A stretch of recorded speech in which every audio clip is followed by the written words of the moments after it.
Anybody here ever moved house? Yeah. You're like, I didn't want you to bring that back up. Oh, no. I remember it. You know, we've moved house quite a few times. I've moved house quite a few times. And I found this so interesting. I looked it up online. Like, the average person in Britain only moves house 4 times. I was thinking, wow, I mean, I blew that record out of the water like a long time ago. So I thought 4 didn't seem very much. I don't know about you, but has anyone here ever moved house more than 4 times? Yeah, that's like more than half of us. So yeah, it's kind of what I suspected. I thought. Well, Legal in General said it was only 4 times, so you can trust what they say. I mean, they're a big company. You know, when you plan to move house, you think it's going to be tidy, it's going to be in boxes, but so many times we end up a bit more like that, don't we? I remember when Beth and I were first married, we actually lived in a room above my in-laws' garage, and that is the best way to save money on rent. So if anybody's thinking, hey, Christmas is super tight this year, all you got to do is find somebody's room to live in. So don't even ask them, just move in. No, just kidding. So yeah, we lived in a room above my in-laws' house, and then, you know, it was nice, but it wasn't really our space. Of course, it was nice, you know. I mean, but we couldn't really have people over. You couldn't ever do really a meal with people or a barbecue or anything like that. You know, you just couldn't really do it. And then I have to just sort of show my age here a bit. But some of you will remember this. I'm not going to look at you because you'll be offended. But some of you who have more gray hair than me will remember, like, when you were going to move house, you had to get like a newspaper. Now, a newspaper, for those of you who don't know, a newspaper was this like sort of printed thing that came out sort of daily, but on a certain day of the week. So in our town, where we used to live up north near Lancaster, it was on a Thursday. Thursday was the property paper. And there was this insert in the paper, and you'd have to get the paper on a Thursday, because on a Thursday it would have all the information about the flats and details like that. And the other thing you'd have to do is you'd have to use your phone. But it was like, it didn't go with you. It was connected to a wall. And this phone that was connected to a wall, you had to actually use it to speak to somebody. You couldn't just use it to research or find out information. You had to speak to somebody. And we had to ring up these estate agents and be like, yeah, here's what we're looking for. And they'd ask your information and what's your budget and where do you want to live. And you tell them like a 2-bed house or 2-bed flat, whatever, you know, we're just starting. You know, and we give them a budget, and they'd say, thank you very much. We'll let you know if anything comes available. And of course, they're going to ring you the next day, and they'll say, I've just found a 7-bedroom farmhouse about 100 miles away. Is that of interest? No, I said a 2-bed place. It's got to be a quarter of a mile from where we work. And anyway, that was the olden days. Of course, that's how we had to look for a property, look for a house. And we did find a flat. We actually found this flat in this village, and it's so tiny. The last census, only 314 people lived there. I mean, it was a small place, okay? So for someone who grew up in Atlanta and LA, that was like a tiny, tiny place, let's just say that. McDonald's was like 45 minutes away. I mean, oh, God forbid. Oh. Anyway, it's a small place, right? And then after that, we then moved to Liverpool. So we were in Liverpool for a few years, very close to working near Anfield. We rented a place, and then we bought our first house in Liverpool, and it was like a real exciting time because you kind of get your first house, and you sort of get to make it your own, and you can decorate it the way you want it, and maybe paint it the way you want it, and you can go to IKEA, because IKEA can give you anything and everything you need for any room, for any budget. So like we had a house that looked like an IKEA showroom. And, you know, some of you recognize it because I still have the same furniture 28 years later. But that's what we did, right? You know, we lived in this house in Liverpool. And while we were there, we then moved to a place in Coventry. So we moved across to Coventry. We lived for a while. We lived at a Bible college campus because the house we were going into wasn't quite ready. So we had to move and live in a room in Coventry. And then we got our house. And while we were there at this house in Coventry, which you can see all those steps up, and there's only street parking. Like, we didn't have any children when we moved there. But when you have children, like, you have to think differently about the sort of houses you buy.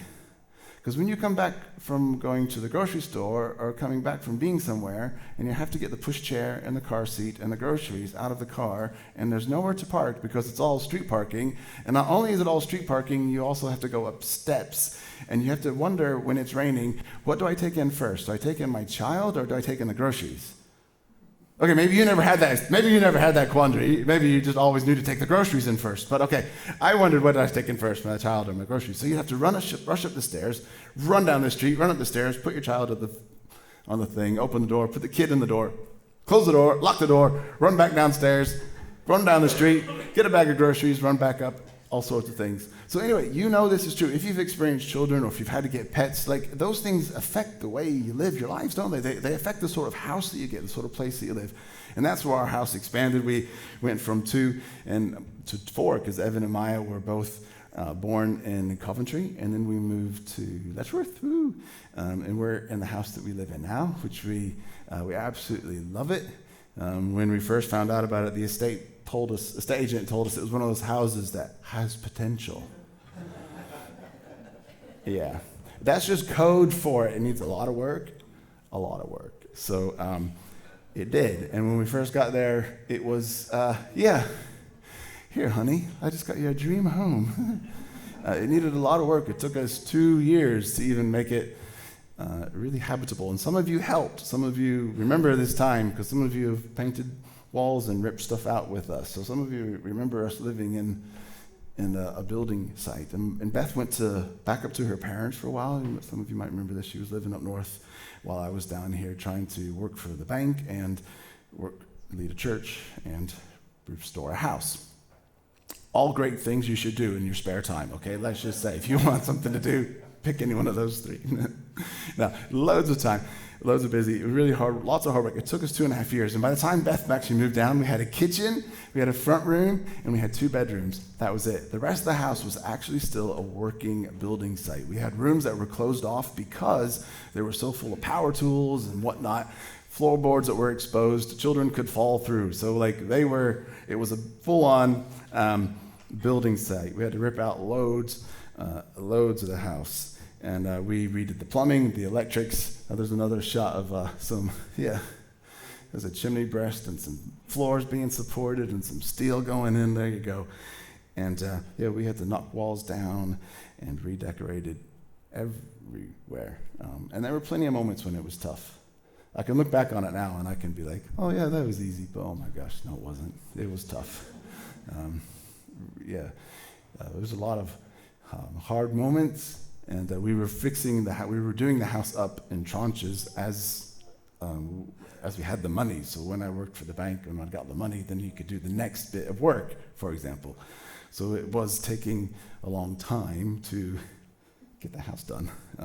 But now it's done. I mean, it is hard. When it's hard work like that, it's hard to stay motivated, isn't it? It's hard to stay passionate. It's hard to have vision. It's hard to have the depth of character to keep going because, man, it's really tough sometimes. But it is our house. It's our house. We can decorate it the way we want. We can have people over. It's full of many, many happy memories. 2 children were born there. One fell out in the utility room, and one in the front room. This is like family home, and we can really decorate it the way we want. And in total, it took us just under 3 years to actually go from some of this to, there's another photo, we got something a little bit more habitable, and you can still recognize IKEA has a stamp on my house. So that was from a while ago, but we still have that IKEA furniture from our first places.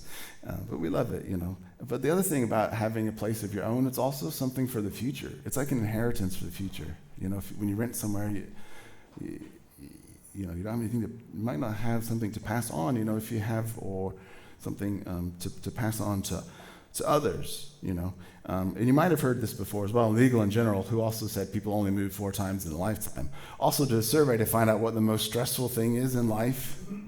And 57% of respondents said that the most stressful thing in life was moving house. It was like the number one thing that's totally tough, It's also stressful being a Manchester United supporter. And unfortunately, I didn't see that it was like, I don't know why I wasn't higher up on the list. So anyway, yeah.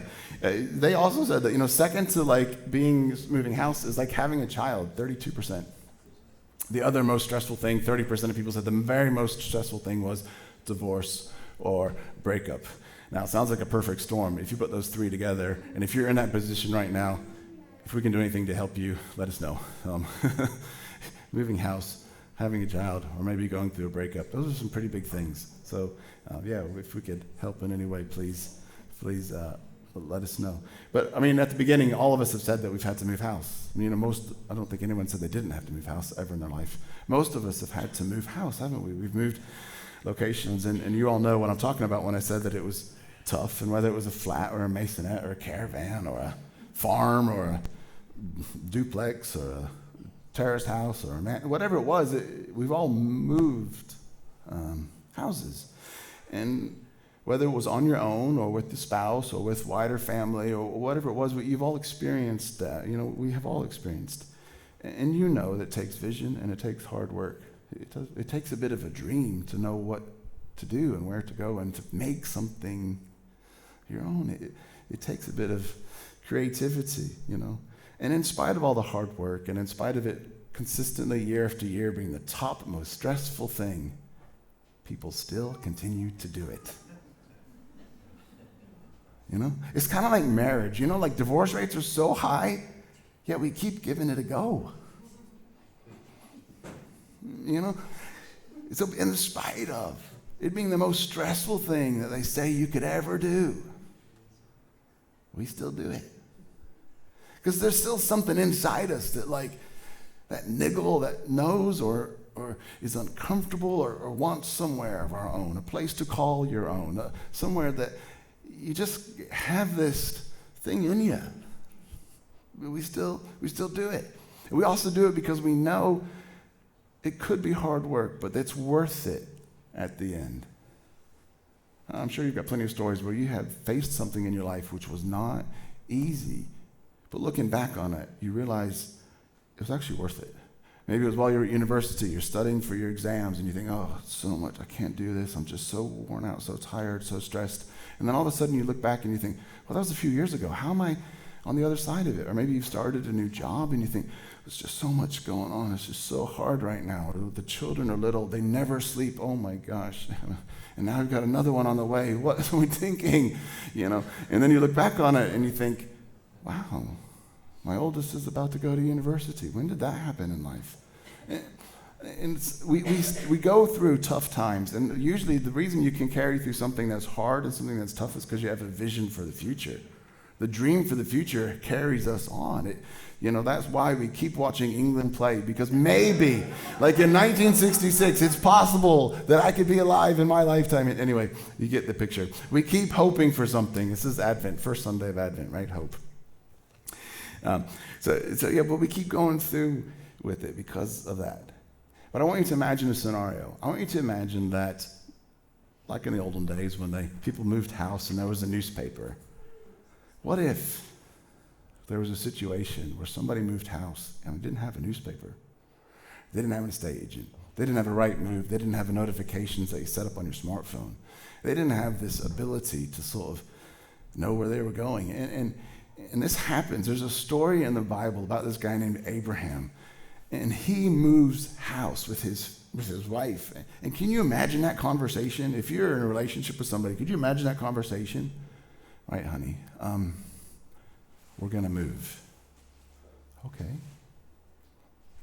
we can move. Where are we going? I don't know. Okay. What do you mean you don't know? I don't know. Where are we going? I don't know. Why are you moving? I don't know. I just know we got to move. I just feel we got to move. And this happens, it tells us this in this book of Genesis. It says this in, it says the story's in Genesis, but it actually is in the Bible in Hebrews, which is later on. And the writer of Hebrews is looking back on these individuals who lived these crazy lives and took some crazy steps of faith. And it's looking backwards. And it says this in Hebrews 11. It says, by faith Abraham, because he trusted by faith. Faith is like a word for trust. It says, by faith Abraham obeyed when he was called out to a place that he was to receive as an inheritance, and he had no flipping clue where he was going. Paraphrase version. Abraham obeyed when he was called out, and he went to a place to receive as an inheritance, and he had no idea where he was going. I bet his wife was really pleased. I have only just got this settled. I've got the camels in the right place. I've got like my little tent situated. I've got my little garden. I'm planting whatever it is. They plant pomegranates or something. I don't know what they planted back then. And he's like, oh, we're going to move. We got to move house. And I don't know where I'm going. But I trust and I obey, and I'm going to step out. There's something about this inheritance, stepping out for something for the future. And the crazy thing is, he's saying it's for an inheritance, and then Sarah has to say to him, dude, we don't even have any kids. What are you on about? What inheritance? There's no future. I mean, Abraham's talking about moving, and they don't have any heirs. They have no children. Like, okay, well, inheritance for what? But Abraham moved. He moved on, and there's just something inside that knew it was time to move. Something in his heart which was like, I'm not. And it was this thing that God put there because God had spoken to him and said, it's time to move. It's time to go to a place, and I'm showing to you, but you got to trust me. And so Abraham obeys, and he moves. And he does it. It is crazy. Anyway, you can read the story yourselves. And it's kind of like, for me, and this is sort of an in-house message as well. So if you're not yet a member of New Life Church, or you're just peeking in, it's totally cool. I get it, and it's awesome to have you here. Thank you. If you're watching online and you don't even know how you got this link, someone sent it to you. Thanks for leaning in. But some of what we're going to talk about moving forward is some stuff that really applies to us as New Life Church, as a local group of people, specific people in a specific place for a specific purpose. That's what the local church is. And there's no indication that Abraham and Sarah were doing anything wrong, but there was a feeling that it was time to move. There was no indication that anything was off kilter, but it was a feeling that it's time to move. Because where they were wasn't an inheritance. And I got to confess something to you.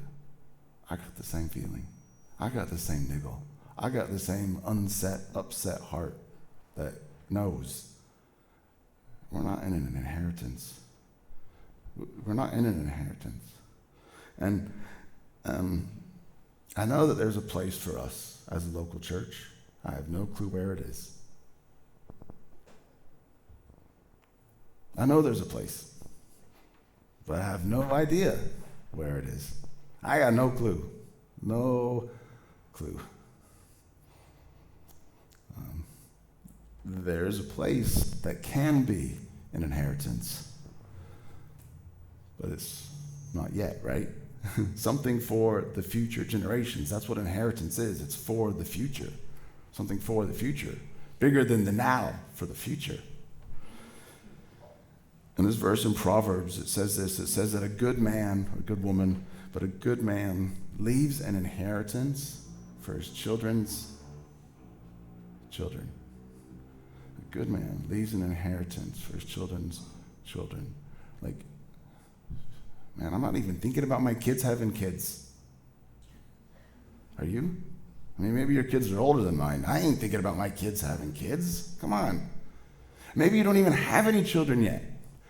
You're surely not thinking about your kids having kids that you don't even have yet, right?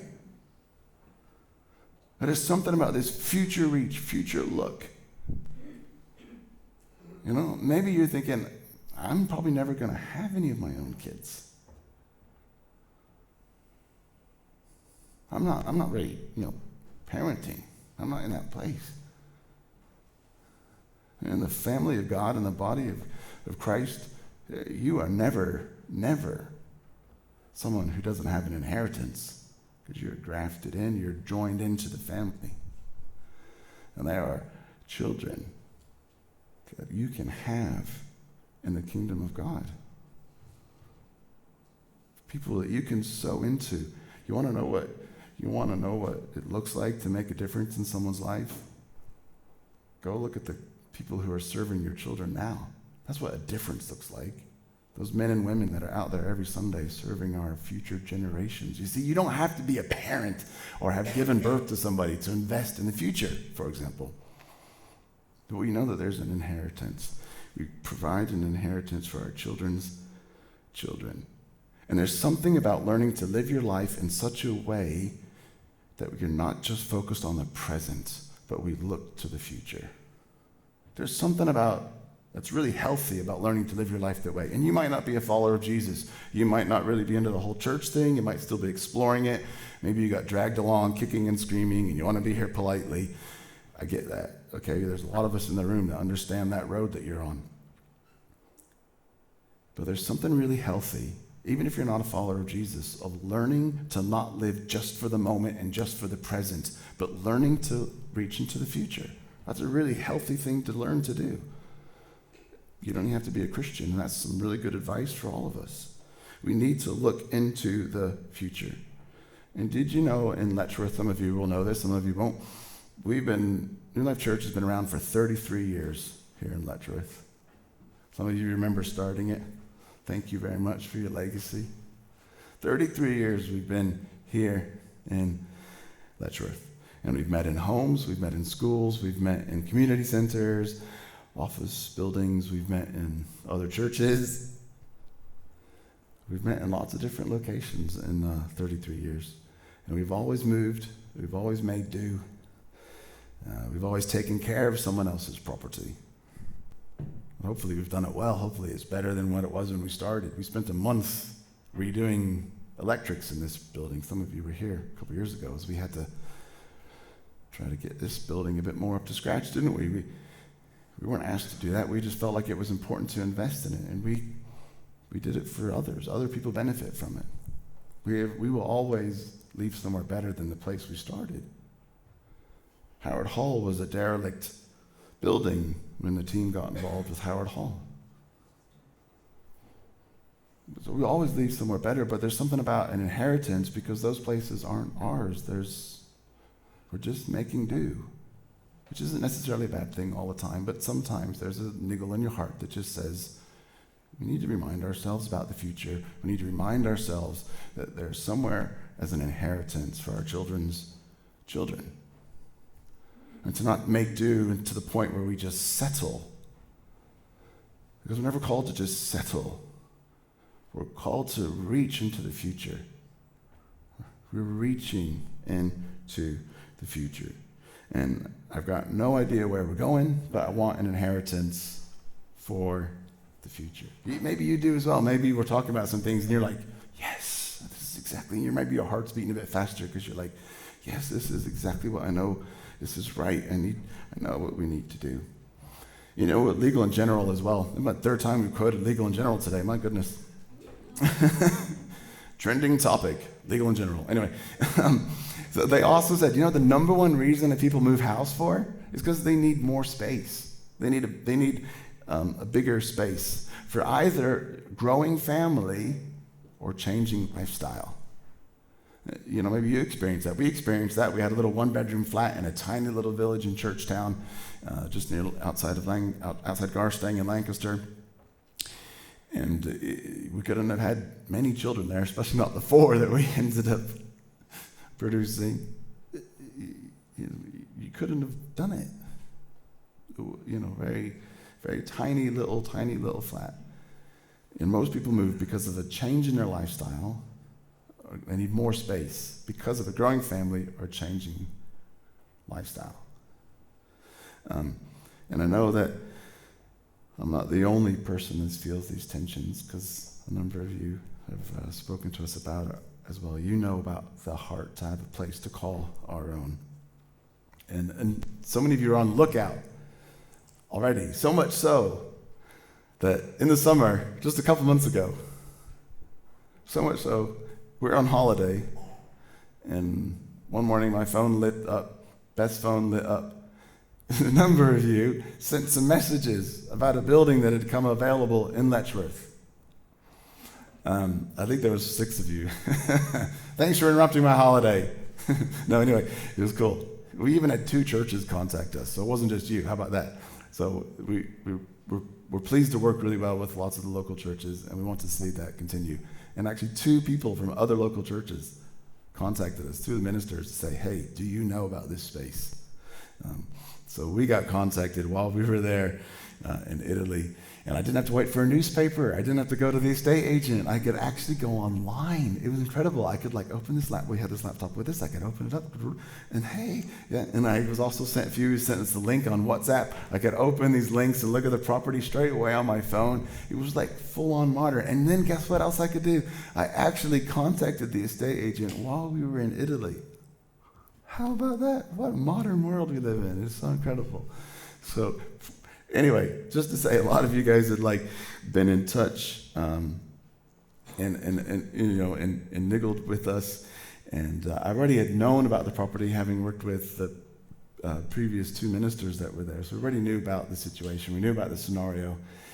Had a couple of conversations while we were there in Italy, and then the trustees, we gathered together as trustees, and we had a conversation about it. And I have to confess again, we kind of wrote it off. We considered it, and then we thought, well, it needs so much work, and it just is derelict. It's sort of closed now because it hasn't been used for many years. The roof is unsafe because it's leaking. It just is a lot of work. All these kind of things. And we thought, we sort of not discontinued it. We disregarded it. It sounds harsher than what it was, actually. I think we just thought, well, it probably just wasn't right. And then this is the beauty of being in community and being in a team. Because a couple weeks later, Ashley, who's one of our trustees, said, I think we made a mistake. We were so quick to write something off. Because over the years, some of you won't know this, we've been looking for a long time. We've spoken to the council members, we've spoken to local heritage. I've got an estate agent called me about this property as well, and they're not even the estate agent that's selling it. That's how many people already know that we've been looking. I mean, this isn't a new story that we're looking for a building, okay? It's not a new story. And where was I going with that? Oh man, definitely old. Anyway, yeah, Ashley remembered and sort of provoked us, but let's go for something else. Anyway, we'll go back to Ashley because it was really good. My other point was obviously rubbish. It was so good I needed to forget it. Holy Spirit moves in mysterious ways. This is what I'm going to say. So the council, we've been in charge of the council, and the council had officially told us there are already too many places of worship in Letchworth. There are 19 places of worship officially registered in this little town of 34,000 people. And according to local councilors, planning officers, whatnot, there are too many places of worship. Now, it doesn't matter whether the church is full or empty or 2 people or 25,000 people in that building. The numbers of people is irrelevant. They're only looking at the registered places of worship. So they've already told us, it's going to be difficult to register a place as a place of worship. So we would have to find a space and register it as a community center or something. We'd have to find other means to register the space because this town has got so many church buildings. This is what we were told. So that was the point. So Ashley says, how many places of worship actually become available for sale? Well, now that you mention it, not many. And he challenged us, and he spoke to me, and he sent an email through to our trustees and said, hey, we need to just revisit this. Now, I had already told the estate agent, thanks, but no thanks. I had already told them, probably not. It needs a lot of work. I don't think we'd be... Anyway, I then had to contact the estate agent and say, hey, changed our minds. Can we look at it? So we set up a visit. So we went to go see the site. And some of you probably already know which building I'm referring to, but at the top of the road up there by Broadway Gardens, this St. Michael's is on the market. It's come for sale. It's been closed for a while now. And I knew it was closing because Father Robert, the priest who was there before, already knew it was being closed. So it wasn't a surprise, but I didn't think it was going to necessarily come for sale.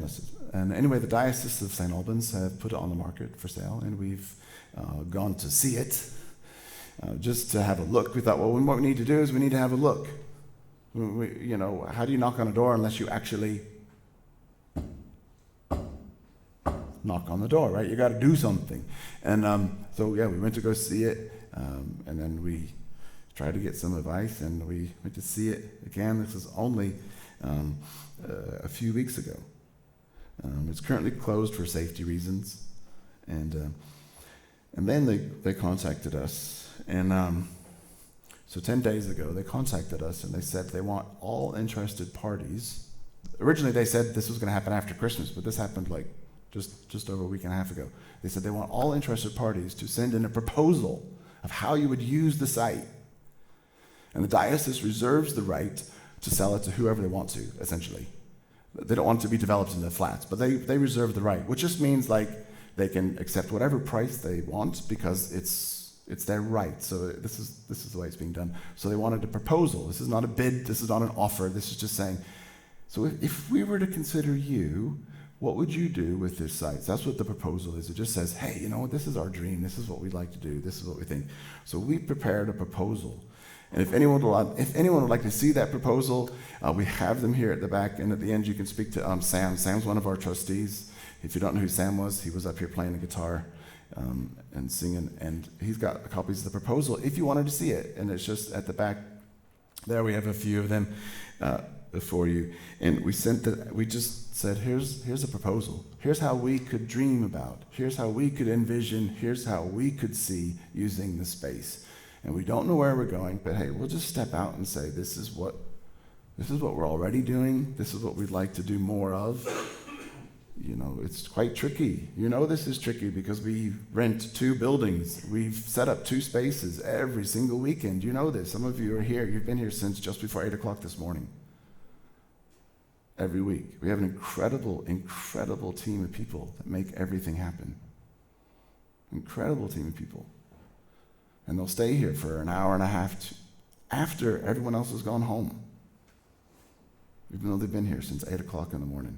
An incredible bunch of people that make everything happen. And you know firsthand the sort of work that it takes to try and do something. We had a ladies' craft evening last night. Over 60% of the people were not from a church background. And we couldn't welcome anybody else because we had no more space. No more space for the growing family. Because when we talk about inheritance, you're not talking about yourself, you're talking about the future. If we want to settle, if we want to be comfortable, we're fine. We're fine. We don't need to do anything else. But if you're talking about the future, if you're talking about an inheritance, then we've got to rethink what we're doing. And it's inheritance and future that drives us, not settling that constricts us. We're not going to be settlers, if you like. But it's going to take a lot of work. And I just want to be really, really, really explicitly clear. We've not made any decisions. We wouldn't do that without the congregation, the family being aware. We've not made any decisions. We were just asked to make a proposal. We've not put in any offers. We've not committed us financially. We've not put in any bids. We've not said this is what we're doing. They might come back to us and say, you know what? We don't think you're a suitable fit. That might happen. So we're not even saying this is the place that it must happen. We're not even saying that. And so I want to be really clear. We're not trying to go faster than maybe you'd want to go. Because if we go, we got to go together. It wasn't just Abraham. It was Abraham and Sarah. It was Abraham and Sarah and their household, which was the people who were with them and their servants at the time. It was a nomadic people. They all had to pack up. They all had to go. It wasn't just somebody deciding, I fancy McDonald's this afternoon instead of Burger King, and so they just pull into the car park. It's not like that. So I want to be really explicitly clear that we will move at a pace together, and we haven't committed ourselves. We haven't obligated ourselves to anything. We've just said, we have a dream, and here's how we could see a derelict space come back to life. That's all we're saying. And if you're willing to partner with us and bring us to that table and have a conversation, we would love to share more of the dream with you. So in a sense, it's out of our hands, but we really felt it was important this morning to say and to bring everybody up to speed. And as I say, it happened quicker than we thought because the last conversation with the estate agent was this wasn't going to be happening to the new year, and all of a sudden they emailed and asked for proposals. And we don't know where we will end up. Just like Abraham had no idea where they would end up, but they knew they needed to move. It's like moving out and not knowing where we're going. That's what we're going to do. We want a place to make our own and have an inheritance for the future. That's the thing. And I don't know if you know this, but we live in a town of 34,000 people, and there are tens of thousands of people in this town who do not know Jesus. Tens of thousands of people who do not know Jesus. You know, there are young adults trying to navigate life who don't know Jesus. There are older people on their own who might be lonely and isolated, and they don't know Jesus. There could be people having their first child, and they don't know Jesus. There could be people going through divorce or breakup, and they don't know Jesus. There are tens of thousands of people in this town who don't know Jesus. There are teenagers growing up in a world which is very different to the world that you and I grew up in, and they don't know Jesus. There are children who are in our schools growing up, and they don't know Jesus. And young people are growing up in a world where everything is judged and assessed on their behavior and their looks and their popularities, and their identity is wrapped up into something so different to what the kingdom says. They don't know because no one's told them. They don't know. And there are children who have not even yet been born who don't know Jesus. My children's children don't know Jesus. And please don't ask me, is the church going to be a small church or a big church? Man, there's 34,000 people in this town.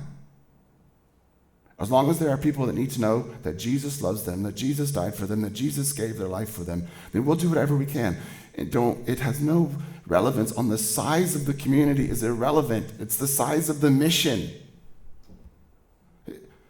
Don't get hung up on being uncomfortable because size might change. Well, maybe it will, maybe it won't. That's irrelevant. We're driven by the mission, not by our settling. We're driven by the vision, not by being comfortable. We don't want things to stay the way they are, because if they stay the way they are, we will miss out on an inheritance for our children's children. We reach into the future, and there are tens of thousands of people who need to know Jesus. So we're driven by mission and vision. Why? Because it's going to be hard work to ever do anything unless we remind ourselves why we're doing what we're doing. We're here to inspire people to find and follow Jesus. We want people to discover a life worth living and a life worth sharing. That's the point. That's the point. That's the purpose. That's what we're here for. And I have this niggle in my heart, just like Abraham, that unsettling in our hearts, which hopefully you have as well, which makes you discontent.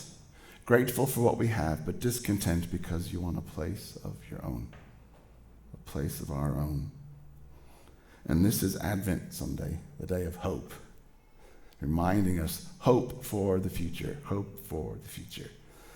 And here's three things. We're coming to land. There's three things I'd like you to do. So there's some cards on the chairs as well. There's three things I'm going to ask you to do. I want you to dream. I want you to dream. Don't ever lose the ability to dream. You might not be a follower of Jesus, but do you know what? You've been made in such a way that you've got imagination. You might be an artist, you might be a creative, you might be somebody who can see fabric and textiles and know how to put it together. You might be somebody who can see colors and puts them together. Maybe you can put music together. Maybe you can decorate a room. You have the ability to imagine and dream. And you might not be a creative in that sense, but hey, you know what? You can write programs on a computer. You can figure stuff out. You can put together you can build things from an engineering point of view. You can fix cars. Let me have your number. I might need you in future. I'm rubbish at vehicles. You're wired in such a way that you're made with this creative ability, and you don't even have to be a follower of Jesus to know this. You've got imagination in you. And so the first thing I want to say we must always do is dream. We have to always ask, what if and why not? What if and why not? How many things in life have we missed because we didn't say what if and why not? Why don't we just try it? Let's try it and fail. My dad used to say to me, it's better to try and fail than to never, than to fail to try. I'll get there eventually, right? Let's try and fail. Let's be people that try and fail. Let's do it. Let's do it. Be risk-taking people. Dream. What if? Why not? What if? Why not? What's the worst that could happen if you ask your friend to come along to the cinema night on Friday? They'll say no. But what if they say yes? And what if they begin to meet other Christians and think, wow, Christians are normal? What if? Why not? Why not? We have a life worth sharing. Why not? Share it. Dream again. We want to be people who dream. Dreamers dream. Dream a little dream. Anyway, dream. We got to dream. We got to dream. Be big dreamers. And the next thing I'd ask you to do is to pray. We have to pray. Because Abraham didn't just blindly, I just want to move. Let's move, babe. No, Abraham obeyed. And Abraham went out in faith, which meant that Abraham heard and he knew and he trusted. It wasn't just some blind step into nothing. That's not faith. He didn't know where he was going, but he trusted the person giving the directions. We've done that with our sat navs, haven't we? When it's rerouted us, and we don't know really where we know kind of where we want to end up, but we don't know the route it's taking us now. But we trust the voice that told us where to go, and that's what Abraham did. He trusted and obeyed because we heard the voice. We got to pray. We got to pray.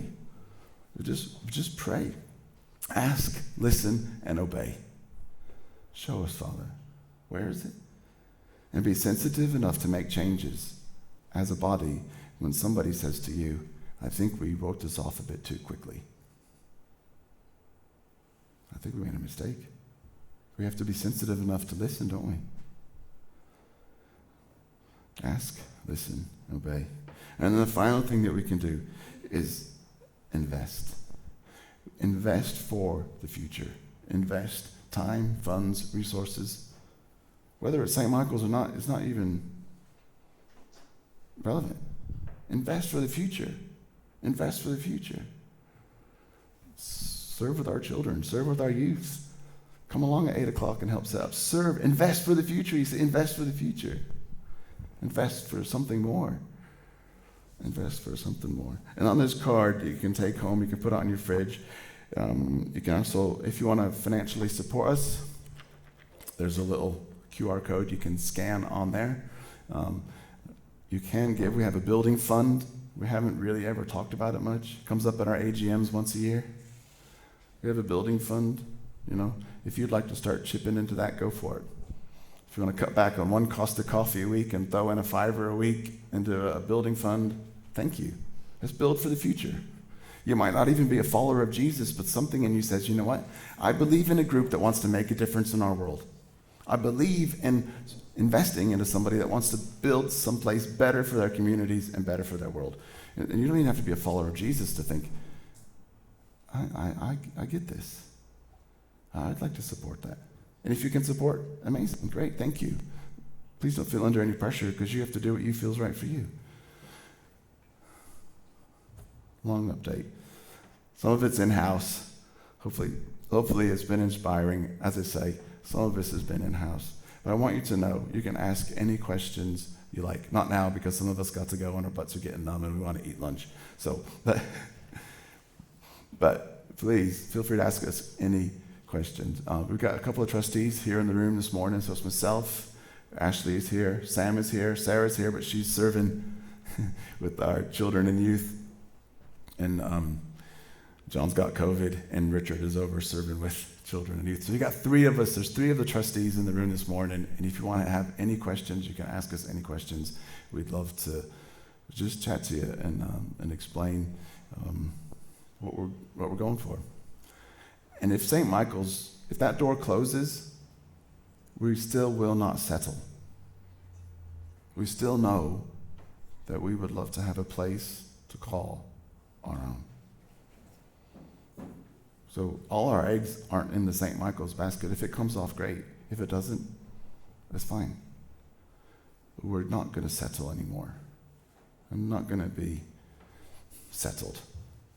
And just felt challenged that we need to just provoke our hearts again this morning. Cool. Can we just pray together? Jesus, thank you so much for who you are. I thank you that following you is a dynamic adventure. And thank you so much. We are so grateful for the spaces that you've given us over the years, the opportunities that we've had. Thank you that we can be a blessing, and we try to use what we've got to the best of our abilities. But we also look for somewhere that we can call our own, a place to make our own, a base to work for the community, a base to reach the people that don't yet know you. God, you're so good and you're so gracious. You're so kind and you're so loving. And for all of us here this morning, whether we have been followers for years, or we're just curious, or we're just here because we just have to be, God, wherever our hearts are today, we thank you that you are a good God and that you want to meet us wherever we are. Father, speak to each one of us and let us know what we need to do. And in your name we pray. Amen. As I said, if you have any questions, please get in touch. You've got the little cards there to be little reminders. And we'll see you on Saturday night for a Christmas movie. Cool, thank you.